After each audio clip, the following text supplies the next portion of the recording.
That way, for the people who missed it, they'll be able to catch it. I'll post it on my, I still gotta post the other video from the other session. It's on my Facebook channel, so I mean, I the got Facebook page. I got the link to the one that I didn't know how I got signed up. So That's all right. Larry was there. Larry, you remember it. You were there, but your internet was kind of weak last night, wasn't it? The other night, wasn't it? Yeah, yeah. But it worked. I mean, and that's one of the reasons I switched over to the different provider here. Yeah, I was originally going to get, if there was going to be a bigger group, I was going to try to plug a third camera into it so everybody can kind of like see the people here. But I was having so much trouble. I was using the switcher right there to try to go back and forth, and it, when I was testing it, it kept losing the signal. It kept going to black screen or what. So I haven't quite figured that part out yet. So because I wanted to be able to go from the camera to this, so that way if somebody asked a question, then we go. But when I realized it was going to be a smaller group, I was like, that's all right. We'll be all right. Yeah, it's just a basic switcher. Yeah. Nothing too fancy. Let's see, how are we doing on time still? I think we're still good. All right, it's a little bit after 7. It's at 7. We'll get going here in another minute or two. Then we'll get started. But yeah, that's been pretty much it. So we had the perspective one. I had a young lady from 2 people from California, and of course Larry, and then well, so I forget who else was in there too. that was the self-assignment. Yeah, the self-assignment one. Yeah. You know that I had a bunch of pictures that I took on the plane, on the trip, Mm-hmm. and I totally forgot that it was Tuesday.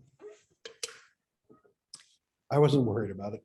Even my wife got involved into the pictures, posing and kind of doing this. Oh, the forced perspective stuff. Yeah. Obelisk, and the last one we took was in Versailles, and I positioned myself with the crown on top of me. Right. And she got in the picture and we're like, oh, I got one more. Here we go. Yeah, Charlie. All right, Charlie. All right. I think everyone's, at least I feel like everybody's getting the link now, so that's good. So we'll see how it goes.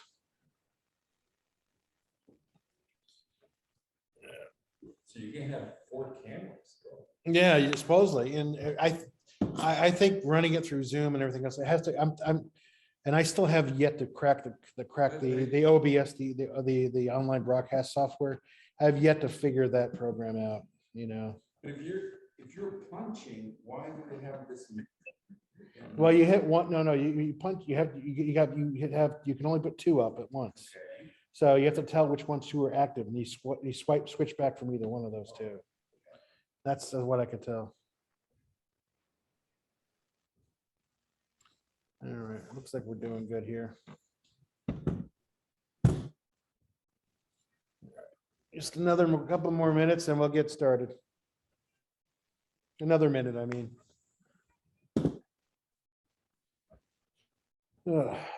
So now you haven't been to a meeting here before. Have you been to this one before? Okay.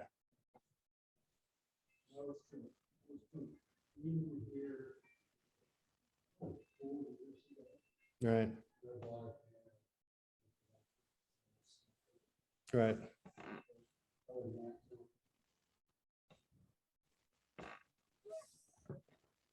Let's see where we're at now. All right, it's a little bit after 7, so it's 2 after 7. So I guess we'll get started, guys. Well, thank you all very much for joining us. We got Joyce, we got Charlie, we got Jeff and Larry here virtually joining us, and we got Glidden and Martin here in the Mark here at the in the store today. So I wanted to, in essence, I tried doing this before with another group, and it didn't quite work out. We had some technical difficulties, but I'm running it now just through. We were using somebody else's stuff, so now we're just using mine, and it seems to be working out okay this way. I tried plugging in a camera, and I think you guys kind of overheard that, so to see if you can see everybody at the same time, but the video connection was just losing it along the way. So again, just to say thanks for everybody who's here. I am recording this tonight, and that way I'll post it on my YouTube channel when it's all said and done, and I'll put the link on the low light group on Facebook. So that way, if you guys do have to bow out or do something else, you're more than welcome to do that. So yeah. So without further ado, do you want to say something? You want to introduce yourself, Glenn, since they can't see you? I think they can hear you, Glenn. Let me see if I can turn my laptop around. That's okay.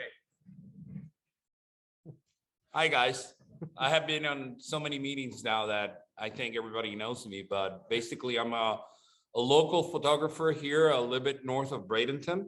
And, you know, I enjoy spending time with you guys. You want to say anything, Mark? I'm Mark Williamson, kind of an intermediate photographer. I used to shoot film, now I'm digital for the last 5 years. Live in Lakewood Ranch, belong to that photo club, don't do much with them. And I'm looking forward to learning whatever I can.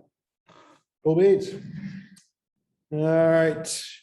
Did you guys, anybody want to chime in and introduce themselves? Again, we can see this, we can see your screen on our screen back here at the store. So it's up to you, or you could just wave and that's okay. Okay.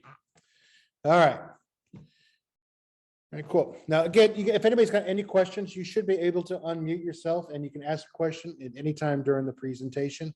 So again, it's up to you guys whenever you want to do that. That's perfectly fine. And of course, you guys can always chime in and ask some questions. We actually have cookies and wings and wine here, so just letting you guys know. So next, when you guys eventually come back down here, we'll try to do that again for you guys. Okay. For those who don't know, again, I'm going to make a little introductory thing for people who will see the recording who are just looking about the group. So for those who don't know, the Low Light Photo Group's been around for almost 4 or 5 years now. It was essentially started when I started talking about taking pictures of night sky stuff, and it just kind of steamrolled from there. We've been doing this now, like I said, for a while. Before COVID, we were doing a lot more outdoor events or more going outdoor things, and with COVID hit, we went to online. So this is kind of like a test subject to see how everything works here online for everybody else, as well as doing stuff here in the store. If this works out and if you guys like it, let me know. You can always contact me and I'll put my contact info up on the screen. You can always do screenshots from that if you guys want to from there. Other than that, for those who don't know, my name is Donovan. Everyone calls me Dono.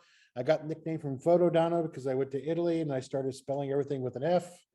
So that was pretty much the story for there. So that got saddled on there. I've been taking pictures since I was 15, been doing photography for the last 20 some odd years, been teaching for about as long as for that type of stuff. I teach here at Johnson Photo Imaging here in Bradenton. So if you guys want to find out more about me, you can always go check out there. This portrait, as Jeff pointed out, is a few years old. It's got less gray. So there we go. You can find out more about me at www. Thought it was photoshopped. What? It was photoshopped? I thought it was photoshopped. Oh, I'm sure it was. You can always find out more about me at www.photodono.com.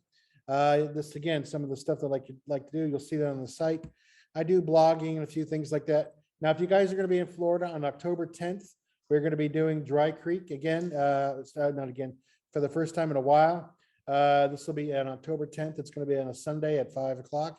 So if you guys are interested, I'm still working for a little. So if you know anybody who's interested in being a cowboy, cowgirl, or some sort of old Western character, you're more than welcome to come and you can participate in this as well. If you just want to be a shooter for it, that's fine. There's a fee for the shooter. If you come dressed up, you don't have to pay a fee. All right. But that means you have to be in front of the camera and be willing to pose. So just letting you know. October 12th is at 5:30. If you guys are going to be in town, we're going to try this. If this works out, you guys like it, I might be able to tag this on there for around the area by Pavalenci. He's our Sony specialist, and he's going to be talking about his trip to photograph the grizzly bears up in Alaska. So this is one of his shots right here. It's really cool. He shot this with the Alpha 1, which again has got a gazillion million pixels with the 100 to 400 from Sony. And this is a cropped version of that photo. So I'll have a print blown up here, a metal print that you guys may be able to see, check out when you come into the store next time. Again, you can always check out my stuff at Photodono. If you guys like me a lot, you can always use my tip jar, give me a donation. All this stuff that I do here for the meetup groups and stuff like that, something I do on my own. Yes, the store does help me out. Yes, there's some cross-pollination, but this is basically my child at that point. If you want to go check out the store, these will be where you'll see some of the updates for the store. And again, some cross-pollination where you get to find out more about me as far as that goes. All right, introduction, I think, is now over. Any questions from anybody? Mark, any questions? No? Okay. I know some of you have heard this already, but again, the video is going to be posted, so I just want to make sure we get them out there. These are the kind of the topics I want to talk about. So I mentioned that we're going to talk about some new items they got here at the store. I'll talk about working on some of the edits out. The edits we're going to talk about are stuff that I do, doesn't mean you have to do them. And by all means, if you know a better way, quicker way, a faster way, or efficient way, or however way, let me know and we'll do that. And I'm going to do a little bit of talking about comparing some file management software as well. The latest news, of course, is the big eye out there is the R3 from Canon. There's pre-orders now. Of course, it's going to be almost $6,000 for this puppy, but it's going to be basically replacing the the 1DX. So if you've been a Canon shooter for a while, this is going to be your baby for this time for the next couple of hopefully the next 5 or 6 years. It's 24 megapixels. It's going to have high speed shooting, 30 frames per second with electronic shutter, 12 frames per second mechanical. It's capable of recording at 6K, 4K. It's got dual card slots for CF Express, UHS-2, dust and drip resistance equal to EOS 1DX. Now, I don't think Canon has come out and said this is the replacement for it. But for me, in my mind, it sounds like that's what this is. No one's come up to Canon and said, Donovan, this is the replacement. This is just something that's out there that may have interest for some of you guys out there. Also, the store has now picked up tethering tools. So if you guys are doing some tethering out there, then this will be something you can check out. We just got a nice shipment of some really big glass. So if you guys got a couple extra 10, 12K in the bank, you want to buy some big glass, they're here at the store now. Sony, we've now become a store has now become a cinema line for Sony. Video is going to be the next big thing as far as photography goes. So, whether or not you're interested in video or not, this is probably going to be the primary push forward in a lot of photography markets. So just keep that in mind. We got some new lenses that came in also just for cinema. And if you notice, it's for Sony FE, RF, and zoom mounts. There's no EF or F mount glasses, for Canon and Nikon. So keep that in mind in the future. Yeah, I know. Nan light, if you're looking for some great lights, I've been playing with them here at the store. I'm going to be doing a little thing with them within the light basics class on Saturday. So if you guys are interested in that, that'll be a cool thing to play around with. But again, we got a couple lights set up in the store that you can check out as well too. All right, any questions about any of that stuff? No. All right, moving on. So I just want to put a couple of thoughts out there to see what you guys think about it. And you may or may not agree with me on some of these things we're talking about. But basically, a lot of the people have been asking me directly, specifically about the CF Express and UHS-2 SD cards. And the CF Express cards, for all intents and purposes, are probably going to be the wave of the future. They're not going to be necessarily cards that we're going to be using, UHS-2. They'll probably be around for a while like compact flash cards because everyone's been using them. But the CF Express cards are going to be what you're probably going to fuel most cameras down the road. So just keep that in mind when you're upgrading to a camera. The reason why they're putting those dual card slots on there, one's much faster than the SD. You got more pixels, more features, more benefits. So they're really going to be pumping a faster card out there for you when you start upgrading your stuff. Basically, what's the difference? Other than really the main difference is going to be speed and performance. Sony's been doing pretty good with her tough card series with UHS-2s. But again, if the UHS-2s are about to 300 megabytes per second, these are up to 1,400 megabytes per second. So that kind of gives you an idea of where they're going with that. So, and Sony's being a big push on that particular thing because I think they mostly make a lot of those chips anyway. Video is going to be, as I said, it's going to be the dominating influence in the industry. This is just my particular thoughts on this because everywhere I go in the industry, they're all talking about video. You know, when the Canon R5 came out, it had 8K. When the Sony A7 III came out, you know, everything, all this is going to be about video. And you're going to hear more and more about that down the road. Further down the road, especially as we go into the new year, you could probably still expect the industry shortage to continue through at least through 2022. There's a number of reasons for it, but basically it all boils down to the laws of supply and demand. There, you know, and again, no one has come up to me and said this is what they're doing, but my impression of what's going on out there is that if they're going to be pumping in, if they're going to have inventory for supplies, they're going to have supplies for the newer stuff, not necessarily for the older stuff. So if you're a Nikon or Canon shooter, you know, if you're looking for F or EF glass or EFS glass or DX lenses, you're going to find that it's going to be probably a little bit more scarce than, say, Z series or the RF series and stuff like that. I haven't heard anything from Olympus as far as any shortages, other than there's always a shortage with some of the more popular stuff like the bigger lenses. Sony seems to be doing pretty good. So if you're a Sony user, you're like, you got some decent supplies out there. But of course, they're the 800-pound gorilla. They can pretty much do what they want. Adobe has been making really great strides towards cloud processing.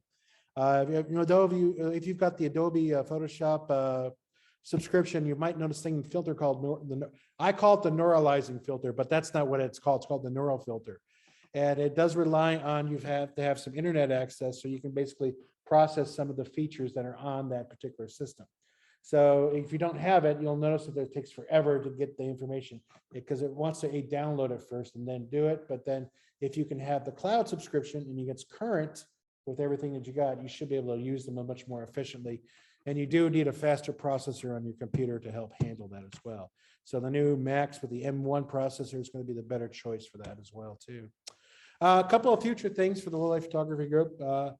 Mac Aldrich, who's not with us tonight, but him and Lemoyne Johnson, who's the owner of Johnson Photo Imaging, have mentioned to me that it might be possible for us to put on a display at the theater, the Players Theater up there in downtown Bradenton.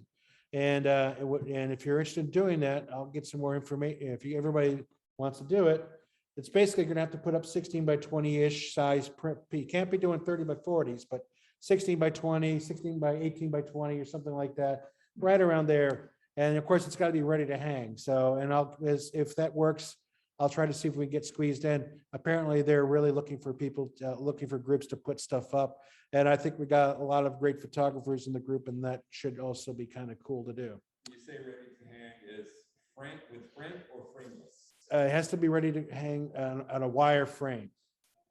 They want wire frames. That wire, you know, they'd be not the French. If you got metal frames that are French cleat, you're going to have to put a wire on there, and they won't be using the French cleat. You'll have to, if it just hangs on a hook, that's not going to work. Again, you have to put it on a wire, so it's got to have to be a wired piece. As far as I know, glass is fine. You know, so if you got glass in it, that's fine. You know, just don't do anything unwieldy. If there's gonna be just a few of us that are interested in doing it, maybe we'll do like 3 or 5, but I'm gonna probably limit it to maybe up to 2 pieces per person. I'm gonna go Milky Way, you know, why not, you know? But again, well, we'll see how that goes. You know, it's up to you guys, you know, if you guys want to do it. Like I said, it hasn't been set in stone yet. So if you guys got any kind of ideas or submissions, you're more than welcome to leave their contact info right there. You can reach me, of course, at photodano@mac.com, or you go to my website and you can reach me there. Of course, I'm on Instagram, Facebook. I'm on Twitter, but you don't really get a hold of me that as quickly as you can as far as my email goes. So that's what's coming up. I am going to be doing, again, barring weather, the Milky Way photo trip to the cemetery in Ona. It still seems to be very popular, so everyone likes that. So we'll probably be doing that. That'll be on October 31st. Halloween. It's a good time to go. Spooks, ghosts, and Milky Way. So hopefully everything will work out in our favor. And since it's at the Milky Way, it's 8:30 in the evening instead of it's like dark 30, and it's really a short amount of time too. Yes. You got maybe like 30-40 minutes tops, and that's about it, and maybe less. I'd have to look. I don't remember. I think less than that. Yeah, it's like 20 minutes. Last year when I tried to shoot it late October, I had to find the sodium light all the time for the core because you had it really clearly on the Right. horizon.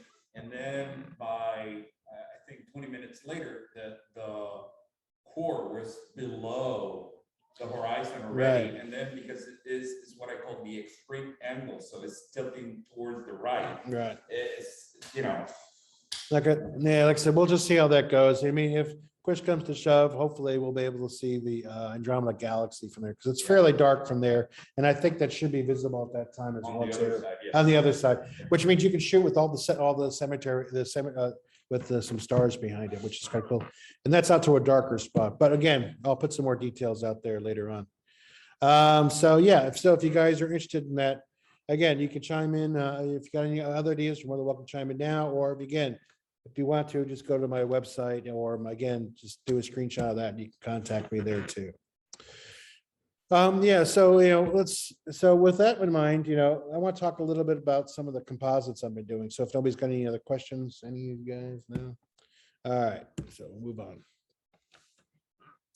So yeah, some of you, I think Larry saw some of this, hopefully last time we were doing this. So this is basically some of the things I've been working on for myself. Whether or not you guys like them or not, that's completely irrelevant. So just keep that in mind. So basically, you don't care about your followers. look, if I did everything to please everybody, I would go crazy. I do the work that pleases me, and that's the important bit. And don't get me wrong, I love it when people like my stuff. I'm very sad when people don't like it, but it is what it is. There's only one person you got to satisfy. I say this time and time again. If people come into the store and they're always looking for the best. I want the best camera equipment. I want the best thing so I can take really great pictures. And I'm always telling them I says, why do you need to do that? It's just, either they're doing got a client or whatever. And I keep telling them, if the client or anybody else doesn't notice anything wrong with your pictures, you're doing good. The only reason why you need to get the best of the best is because you want it, not because they want it. And that's really about it. So when it comes to that stuff. Anyway, so let's talk a little bit about this stuff right here. So this right here, and you guys got all this clutter on the screen. See if I can. Now I won't be able to see the chat window, or so if you guys could chats and stuff. I won't be able to see if it close. There we go. I do, but it's packed away. I have to go grab it. So I'm gonna move this down here so that way you guys can see it. So you guys will have to unmute yourself and make a thing. So on this particular picture, and this is part of the photo assignment I did with the Bach Tower, I went out there and I basically shot some pictures of the tower and I wanted to do a panoramic. Now, you don't have to do a panoramic to get a shot similar like this, but I wanted a long skinny print of it. That's what I wanted to do. But the issue is my camera is only 20 megapixels. So if I want to make a bigger print, I need a few more pixels to throw at it. So what I ended up doing is I ended up doing 4 different pictures, all at 20 megapixels. And then basically put them together. Now it's not all 20 times 4, but there's now basically with every picture, there's more data for it to work with in order to create that. And what I'm doing, of course, in Photoshop, I'm going through photo merge to basically put them together. I basically tell on auto, I put content aware on there. Oops, too far. So if you guys see that on the very bottom down there, let me put my annotation up there. Oops. Let's go where here it is. Vanishing pen spotlight. I don't know where the annotation is. There it is. Annotate. There it is. I think that's it.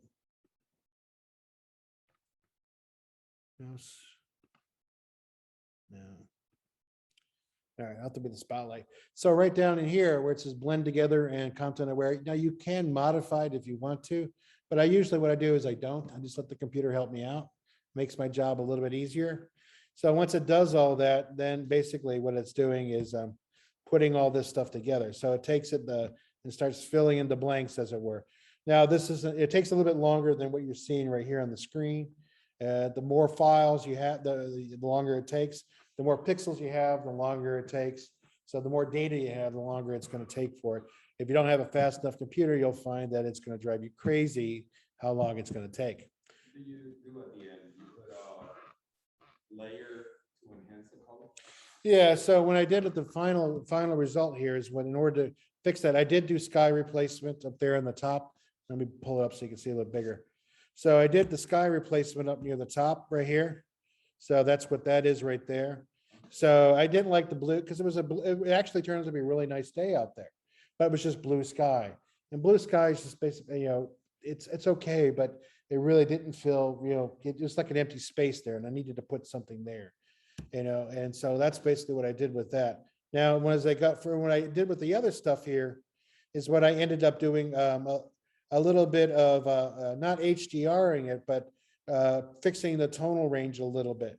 Now, some of the clouds probably don't show up from the reflection.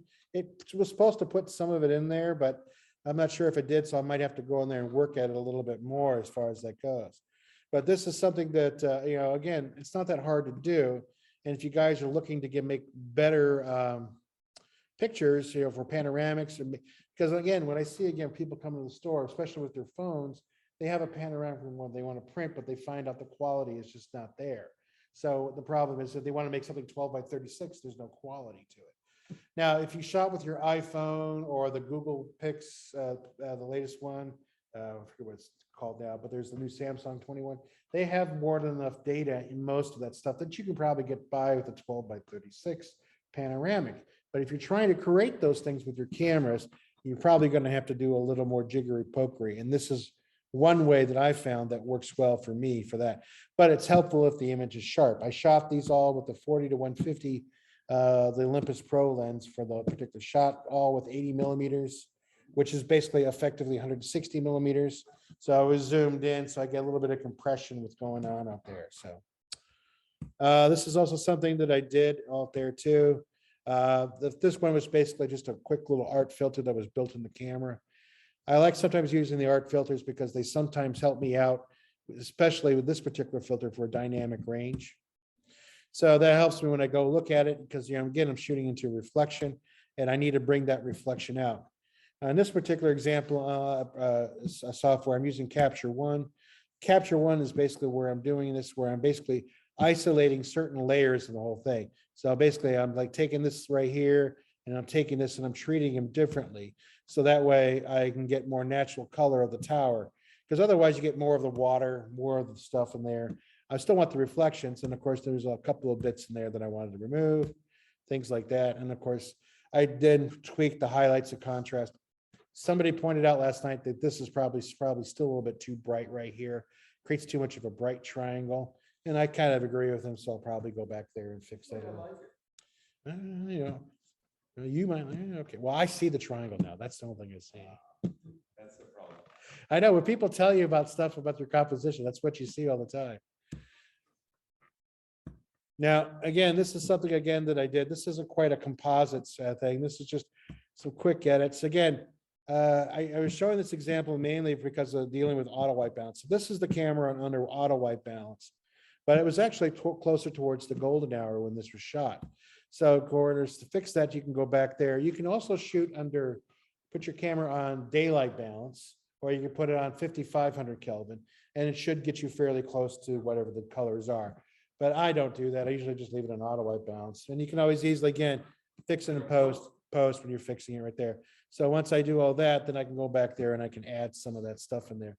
So this is the sky that was there. Let's see if we get this playing here. There we go.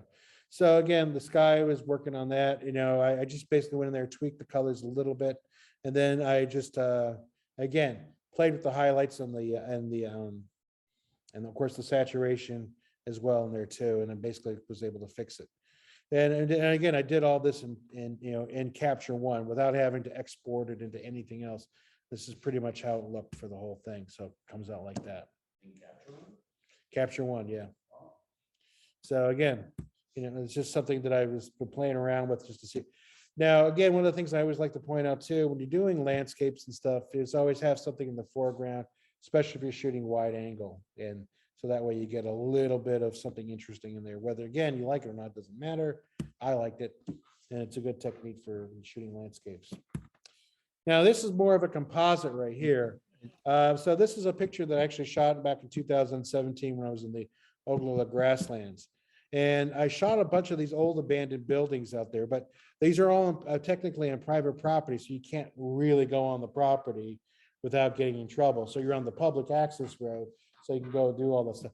Not that there was anybody around there. I'm sure I could have gotten closer, but again, the idea is I don't want to be that photographer. So the idea is I'm shooting these pictures right here. And of course, this was a clear blue day. And of course, it's, I'm framing it with rules of thirds, composing with rules of thirds, putting more of that, thinking maybe I'll do something with it later on. But it wasn't until later on when I started playing around with it that when I tweaked the contrast a bit in Lightroom Classic, I was able to get a little more detail. Of course, again, I shot it in RAW, so I was able to pull back some of the shadow detail in there. I did fix the sky a little bit, but I didn't care for it. So again, Photoshop came to the rescue with its sky replacement. I'm really digging that sky replacement filter in Photoshop. I also dig the one on Luminar AI. That's also a good one as well. So I'm putting all this together. And now I got to go in there and I'm playing around with the colors to see what I like. Then once I get to the color temperature that I like, then I put it in, I leave it there. And you can see right there, I've gotten rid of the, I'll back up right there. You can see right there, I've gotten rid of the pole that's right there here in the middle right there. I didn't like it. It was distracting. And since it's my picture, it's going away. Well, see, that's what I kept thinking. I said, I want the pole, but there needs to be something there. So after I did everything else, I stuck a bird on top of it. So again, this is all just layering this stuff with different things. Now, with the sky replacement stuff, you don't have to use the templates that they give you. You can have your own sky stuff and put your own sky stuff in there. So for all those sunset photos you've shot, all those cloud pictures you've shot over the decades or whatever that you've got, you can actually use those again in there. Now, this is from their template. And I did switch it up a little bit, but this is basically their template on there. So basically, this is what I ended up doing. It came out really cool. At least I like it a lot. And I've been very, very happy with the results on that particular one. Again, this is just going to the extreme of doing crop. This is something I did for a group called Moxie La Femme. And this is really a full tilt boogie on composite. And, again, this took me about an hour and a half to do. And let me see if I get the video going on here. Hang on, there we go. So again, you can see, I'm going to turn off some of the layers here in the video so you get to see it.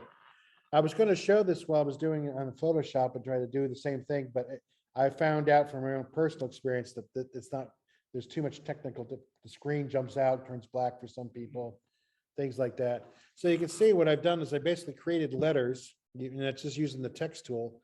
And the text tool, I'm able to basically overlay some of these other pictures on top of it.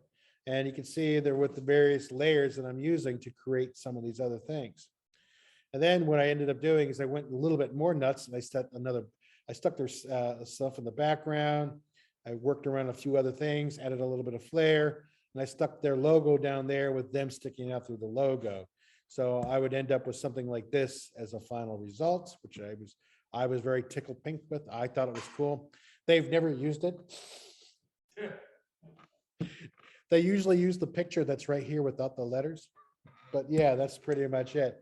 But again, you can really go nuts with your compositing stuff. And I've been enjoying this immensely with some of my work, not just creating real stuff like you've seen before, but this stuff right here, where it's, you're creating a whole entire new type of thing from start to scratch, but using, of course, everything that I've shot in there before. But the thing is, in these layered environments in here, if you look in here, this is basically, I added a flare behind her hair right there, add a little bit more flare in there. I basically went nuts and just added a bunch of stuff in there too. And again, the hard part was trying to make sure the letters didn't cover any of the faces. So you have to go in there and paint all this stuff in and out, depending to make it all look good. Again, if you're working on that many layers, you saw how many layers it was. It's like, which layer is this one now?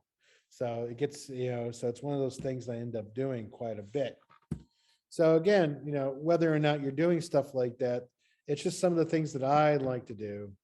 And it's things that you can apply in anything. So again, I've shown this before in the group, in a variety, and I'm sure it's in the video somewhere, where you shoot, like if you're doing low light stuff, you shoot the foreground differently than you shoot your skies. And then you can blend those two together. You know, you could actually do stacking and all that stuff too, and then you can blend them together too. This is something that's very part and parcel. If you look at any of the guys like Peter Baumgarten for one, or a few other ones who like to do night sky stuff or light landscape, or even just regular landscape, they're doing a lot of this stuff in post where they're making sure you can see all the detail of these things. You know, it's, you know, the ability to shoot everything in one single picture is not that it's bad or horrible, but you know, if you're trying to actually record what you see with the brain, you know, with the human eye combination during the day, it's really hard to get that exact nuance because your brain and your eye sees things differently than what your camera is recording. And the idea is to make it look like that. So the camera, when you're exposing for highlights and shadows and stuff like that, the issue that you're running into is the fact that the camera has a hard time differentiating between those two areas.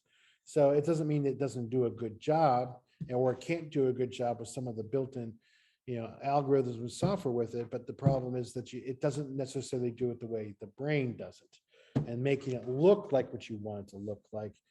That is where all this composite and layering and all this stuff goes into place. I've learned everything mainly from Mike Farron and Shelby Westlake. They're graphic artists who work here. They're the ones who help me out considerably when I've got questions.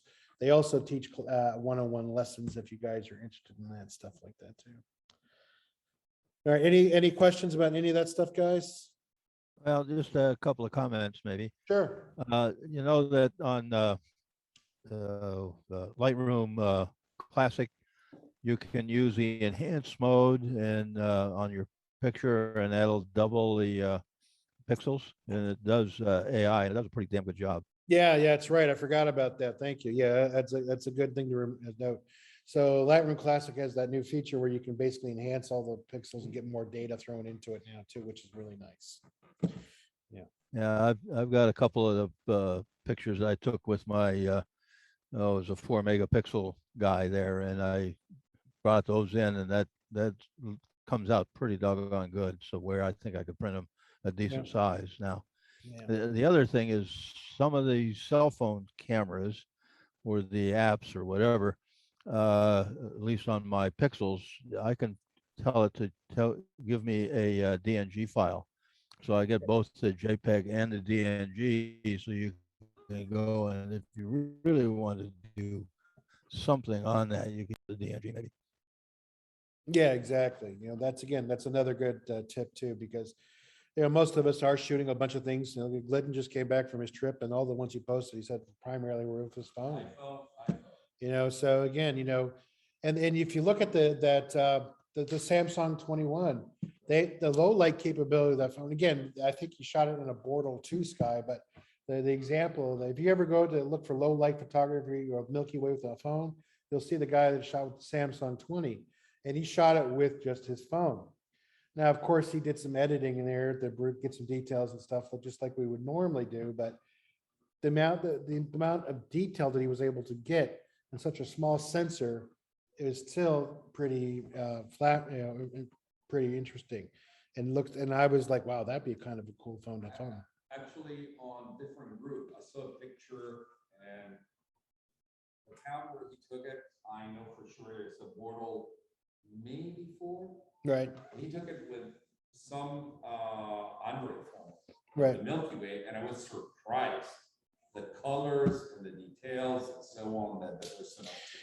Yeah, you know, the computational, there's a thing out there that they call computational photography, which is basically the idea that you're taking the light rays and you're running some high level processing on them already, and it's being done really quick.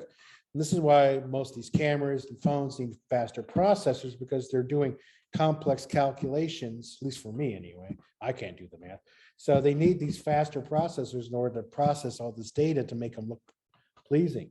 And it's just amazing the amount of detail that you can capture with this stuff. It's just, I'm always blown away what my iPhone 12 Max is doing versus what my camera does.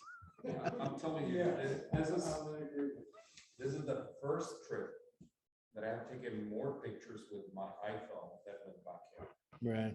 Because I know that we have talked about it in the group many times, it's the convenience. You pull it out of your pocket, it's ready to go. I can shoot RAW now, I can shoot JPEG or BAKE, that is basically Right. what Apple does. Or any other format, and it's always there. It's really portable, and it gives you a great, if all you're looking is to upload, like I was trying to do my blog and be able to upload Right. to Facebook, Instagram, and so on. What the phones give you today is more than enough, Yeah, exactly. And I'm sad to say this because I love my cameras, so. Yeah. I mean, I'm the same way too. I mean, I feel this, there's a lot of stuff that's out there. I mean, to me, I think in the 21st century, it's probably the best time to be a photographer, because you can do some amazing stuff at your fingertips. It still requires you to know the basics of some of the skill set, the craft of photography for one thing, understanding light and understanding how it reacts and everything else. But, it just amazes to me how it all kind of all blends together. Have you guys, before we move on, have you noticed the way the new phones can handle dynamic range? Yeah. I was extremely surprised on the conditions I was shooting on, where I have either the sun, really bright and so on, and it was able to adapt right away and give me a nice HDR picture without me touching anything. It just put a point, shoot, and you look at it and you go like, oh, I would have been in Lightroom at least 2 minutes, trying to adjust or do blends and so on. The Sony guy was here and they said he wanted me to give us some more what I think what Sony should do, because I guess they're asking a bunch of people, right? And I said, what you got to do is get a camera for 90% of the world where you just push the button, and that's it. And the camera does everything for them, because that's what people, 90%, that's what they want. They don't, but they want more lens, more this, more that, but they want a camera where they just to push the button.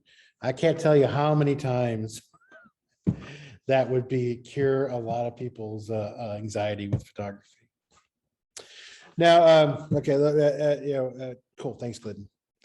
The idea with iPhotos and photos, again, dealing with file management. One of the things with file management is that I get this again lots and lots of times.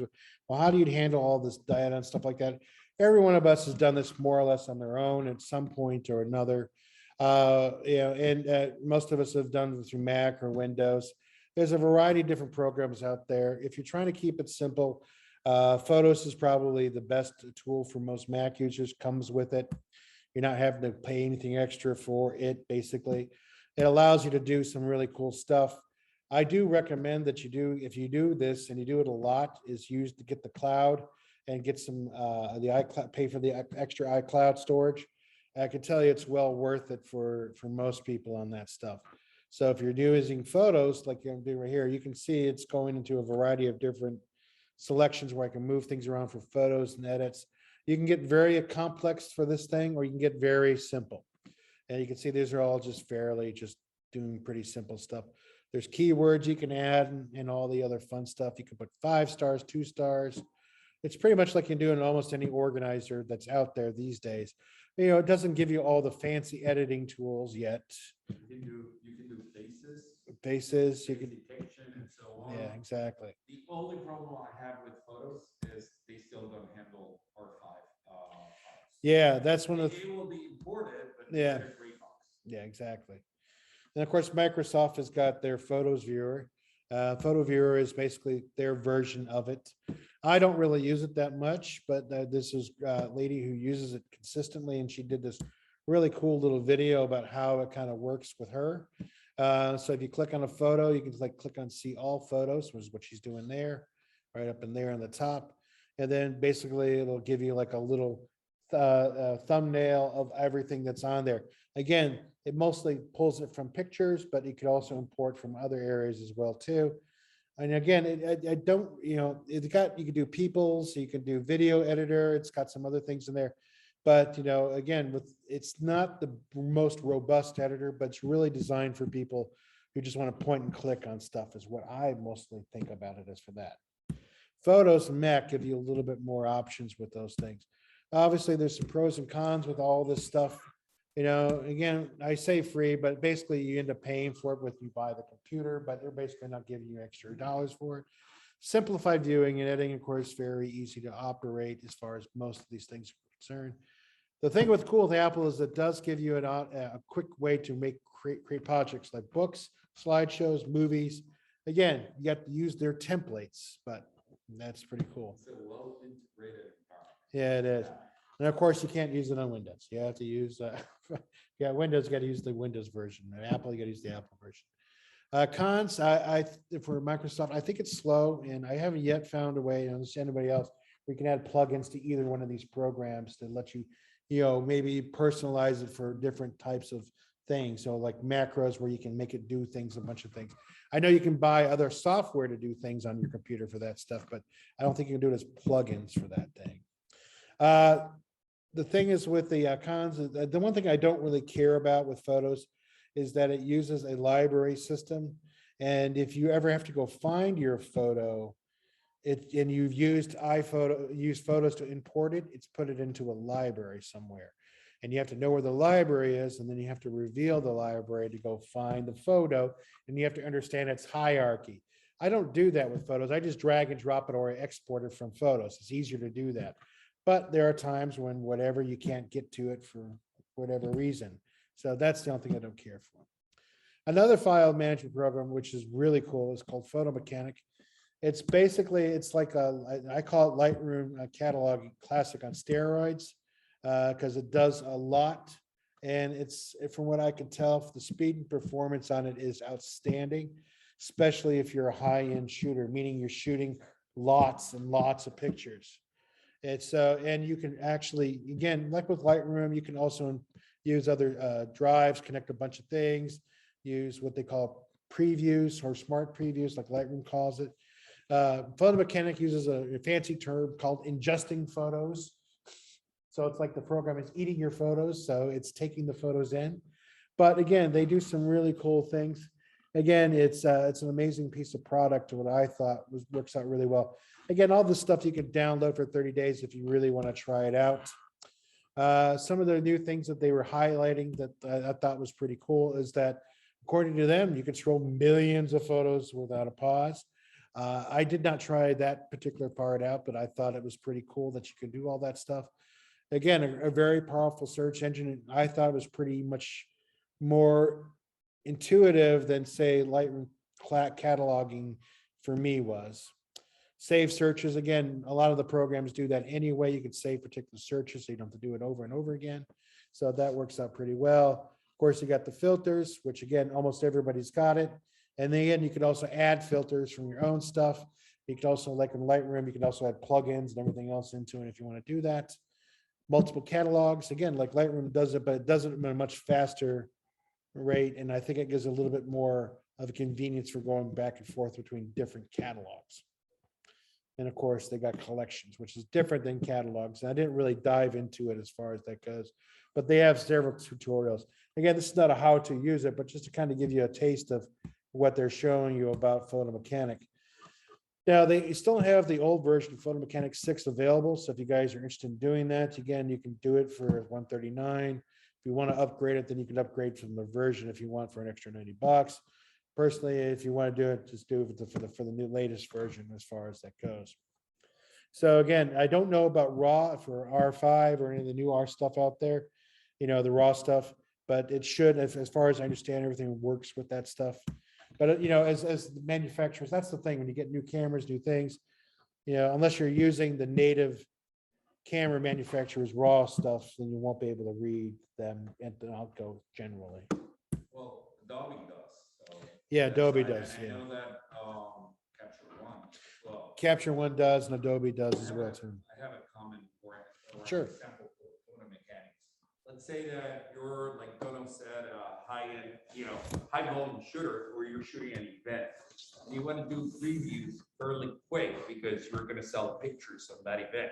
Photo mechanic is really good to import all the pictures as you shoot. You go in and you rate them right there and then really fast, saying one, let's say 1 star, 1 star, 1 star. And then you can predict all those pictures that you rated to monitors around the room or around the event. So people can go and see them and say, oh, I want that picture, and they can come back and buy it. Yeah, it's like I said, it's a very powerful tool for the photographer that's being really, is super busy. We're not just busy, just shooting a lot, and they have to do things really quick. When I say shooting on volume, let me give you an example. When I shoot a sailing event per day, I shoot over 1,000 pictures. Right. So I need something that I can go really, really quick, and being able that at the end of the day, when the sailors come to shore, they can go on and say, oh, look at me, or look at my kid, and so on and so forth. And they can say, oh, I want that picture. How much is it? So, Yeah. A lot of sports and action photographers like using the photo mechanics because they shoot thousands of pictures. right. If you're doing bird photography and want action of birds, a lot of us shoot thousands of pictures again. So again, the photo mechanic might, because Lightroom, again, is decent enough, but if you're looking for that speed and performance, I found it very, very useful for that type of stuff. I threw an organizer in here because again, we got people who just don't want to do subscriptions. And Adobe makes this version right there. Now, organizer is basically bundled with Photoshop Elements and Premiere. So it comes with it regardless. So if you get their Elements package, you'll be able to use it. And you can, again, Windows or Mac, either way. Actually, after I did, just to give you a side note, I have this is my version of Elements on there. This is a 2018 version, and it worked for when I was putting this together. Then when I went to go back to maybe add a few more things, it died on me because I need the later version of it. Every year they come out with a new version, and with Max updates, everything else, it worked for a little bit, and then it said, sorry, you need to update at this point. So, but it kind of gives you an idea, hopefully with the video, about how I'm basically going through some of these things right there. Now, it is using some of the keywords that I've already used, so it makes it really quick. But again, you can see it does keyword tags. You can see it's adding all these things in there. It's basically loading up the stuff, and it's being fairly, this is kind of like in real time. So again, it's not sped up too much as far as that goes. Again, people, places, stuff like that. This is where, you found pictures of my kid. You can name them. You can add your friends from Facebook and all that other fun stuff. So again, Elements, again, it's not a subscription. You buy the full tilt. You can usually find it much cheaper elsewhere, or they have specials and stuff like that. And of course, you can always upgrade from your previous version. Again, my pros and cons with this stuff is that it's included with any of the basic stuff that they offer. Works only with Adobe software. I find it very, very slow. And of course, you got to spend money every year if you want to keep it updated. So it doesn't mean you don't spend money every year for the other stuff, but if you don't like subscriptions, you're not going to like this, because every year you're going to have to spend the money. That's why I went with subscriptions for a lot of my stuff, even though subscriptions probably cost me more money, but it's always updated. I'd rather do it that way. It makes my life much easier. Bridge from Adobe is also, again, a great tool. Instead of using Lightroom and stuff like that, if you're also a Photoshop organizer, you can use Adobe Bridge. Adobe Bridge works out really well for a lot of folks. It works with your internal structure. You can go look through anything that you want to, open it up and go in like you were looking through your computer. But since if you're using Adobe, if you got the subscription, if you use Adobe Bridge, it'll be a great way to help you navigate or keep your stuff organized. And since it's all integrated, you can easily open up in almost any Adobe program that's currently out there. So again, if you're doing Illustrator, Acrobat, or any of the other things, you can basically pull into it as well too. And it has a really cool output method for dealing with stuff. I don't really use it for that much myself, but we use it extensively here in the store because we have multiple hard drives, multiple monitors, multiple everything, and Bridge becomes a much more useful tool for us in this particular environment. Again, pros and cons with any stuff. Pretty much works with almost any RAW. Works with your own stuff, with your own existing folder file structure. So you don't have to create a catalog or a library within specific software. You can just use this and be able to find your stuff and open up in the software if you want to edit it later on. of course, requires a subscription. My other thing with Lightroom, most of us, I think, use Lightroom. This is the Creative Cloud. I'm not a big fan of it, and I get most photographers like it or don't like it. I like it just because I can upload my final cuts up there, and it keeps all my metadata, keywording, and all my other stuff in there so I can find everything quickly. I don't use it to back up or do anything other than doing that. I've got storage up to about 100 gigabytes on there now, which is fine for me. I haven't filled it out. And again, I just use it to store JPEGs. You could, of course, store the RAWs and anything else you want on there as well, too. Again, Classic is probably the go-to tool. It's what I cut my teeth on with most of my editing. And I find that, again, to be a much more useful tool with an Adobe's first get to organizing, do some editing, some of the stuff. But I still think this is kind of slow overall when it comes to some things. But it's great for when I'm dealing with smaller catalogs, things like that. With me, what I ended up doing is end up making a bunch of different catalogs. I don't have one catalog that's got everything in it. I have much smaller catalogs. As you can see, there's a bunch of pros and cons. Again, you can tell I pretty much like Classic more often than I like Cloud. But if you're looking for a quick mobile version, which is where I think Adobe is eventually going to turn itself into a mobile program, because that's, I think, is where its primary workforce is going to be, is being mobile, or at least they're going to have at least dual for a while, but mobile is where they're going to probably put most of their stuff. Software background on it? Yeah, sure. Okay, Classic is the old stream of code. Right. Basically. In the industry, that's when we call, when we have two separate streams of code. So you have the old code that uses catalog libraries and so on and so Right. forth. The new stream that is a cloud base is not compatible with Classic. Therefore, you have to be aware that whatever you upload to the cloud version is not an easy way back to a catalog or a library on Classic. So Right. that's the biggest gripe that people that try to use both have, because they're separate. They're separate and they're not compatible. So many times you might have a bunch of pictures on the cloud version, and then you got to switch back to Classic and you cannot do it, or you have to re-import all those images again. Right. So just be aware of that. They're doing more and more development on the cloud side than on the Classic side, in the sense now with the iPad version, you can do a lot more edits. And let me put it this way. I use a Wacom tablet, and it's not necessarily as intuitive because you're just using a stylus on top of a piece of plastic. Right. It's not the same when you're on a tablet looking at the picture with a pen, drawing on that picture directly. Right. It's more intuitive. So I think, like you said, Donald, they're going more in that direction. The only problem is they haven't figured out at the development level how to merge both. Yeah, I agree with you on that. I don't think they've quite figured out which way, because there's a lot of photographers who like Classic. They love it. And every time they make changes to it, you can hear if you go online to all the online events, they're all complaining about why they're making these updates. Stop doing it. We like it the way it is. So eventually, I really see they do all that going away eventually, but that's me. Not today, not tomorrow, not next year, but certainly I could see it 20 years from now, it'll be completely different based. And of course, I threw the prices in there just so you guys can kind of get an idea of what these things are if you're not using this stuff already. Again, some of this stuff, again, it's going to be for people who have not seen this stuff before. So the idea is, I know some of these things I've talked about and some of these things in other presentations and stuff, but I just wanted to put it in a little bit more of a, this is what this does, this is what this does, in a brief nutshell that kind of highlights the pros and cons of what I think these programs do well.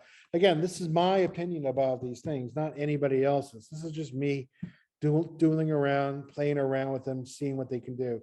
I've been trying I've decided this year was the year of my Capture One 21 complete integration. meaning I was going to be using that as my starting point, so I can really learn it. There's twofold for that. The reason why I'm doing that, because the store does sell Capture One. And since I get to wear the lofty title of education director, that people are going to ask me, well, how does it work? And I got to at least talk to people, at least somewhat intelligently about it. I know I consider myself a jack of many trades, but a master of none of them. I know enough about each of these softwares to be dangerous, but I'm not an expert in any of these things. But the thing is, I do like Capture 121 for the fact is how it can handle color more concisely and efficiently than I've seen any other piece of software. Now, the only reason why I use this, and again, I use Capture 121 in the store because people will give me old photos. Now, yeah, again, most of the time you use Photoshop to fix photos and stuff. But when I'm doing it originally, I'll start it in Capture One, and I can actually tweak the colors a little bit closer. So when I do throw it in Photoshop, when I do like color correction, autocorrect or whatever, it does a much more, it gets much more closer to that, and I got less work to work on that stuff. So I do find that Capture One, now Capture One is a tethering software system. That's why it's called Capture One, because it was originally designed to be in the studio and you would shoot pictures and be captured and go directly here. That was its primary thing. Now you can also, again, it's very adaptable. As you can see, I'm going through the variety of things. Again, this is not a how-to thing of this thing. It's just to kind of give you a little visual of something, how it looks and stuff like that. Again, this is just me just tooling around, because you can import and you can go to whatever your folder that you want to import. I use catalogs for this one right here, and I just make catalogs as I go. But you can import other catalogs, other sessions. You can basically go nuts with all the stuff and put it in there. And it's kind of like when I was playing around with Photo Mechanic that way, but Photo Mechanic was just much faster. It just really was, as far as that speed goes. I've got about 5 terabytes worth of data out there that I back up here and there. And the idea is that if you're playing around with it, and if you got a lot of data you got to dig through, I could see with the little amount of time I was playing with it, how much faster it would be. And I don't really understand the math, how they figure it, how they do that, but I don't care. It's like learning to drive a car. I don't care about how the car actually works, as long as I get from point B without stalling. On version 21, have they improved their library system? Because remember, when we saw the first presentation, I think it was kind of limited the way you import it. It was more similar to Apple's Aperture, that you have events and you put it in and you have subdirectories and so on. Yeah, they've done a little bit better job at organizing the catalogs and sessions about as far as that goes. So for instance, if I'm working here at the store, I mostly do all the customer work in sessions. I don't need to make a catalog of all that stuff. Okay. So each customer's got its own folder, it's got its own sessions, it's got its own thing. However, from time to time, if I need to pull from 3 or 4 different folders because there were 3, the customer comes in, wants 3 or 4 different things, and they got different sessions, I can make a catalog, import those sessions, and then go from there. And it's able to tag those from wherever they were at before. I don't have to go necessarily go find them. I just got to find that session.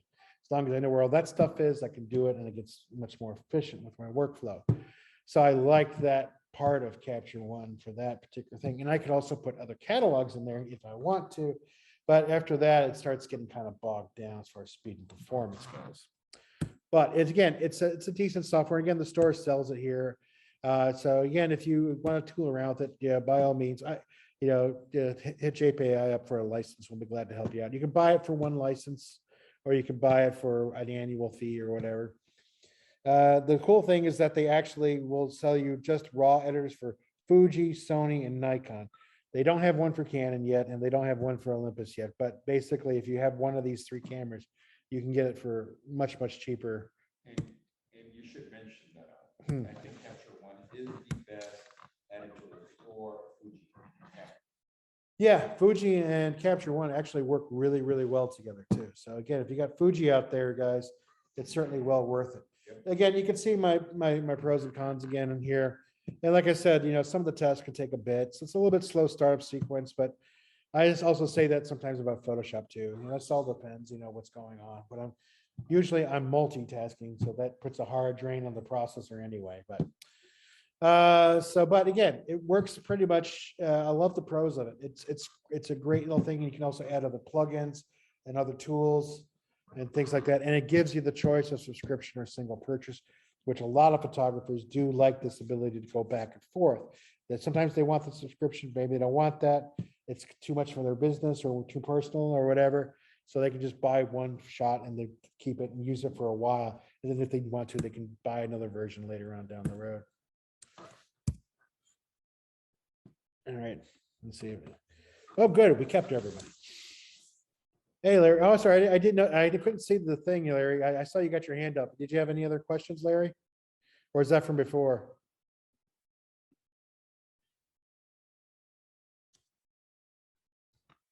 Did I lose Larry? Yeah, that was me. I forgot to take it down, but Oh, that's okay. I just want to make sure I didn't miss it because I couldn't see well, that screen. no, I already talked to the other one, but the when you're going through the editors for the 2 or 3 of us that actually use Android, Google Photos works a pretty good job, and you can Yeah. search for things like, just like say for a lighthouse, and it'll find anything that looks like a lighthouse, which might be a rocket, but it thinks like it looks like a lighthouse, and you can add some text to it, and the editing is pretty good, but it doesn't do RAWs, of course.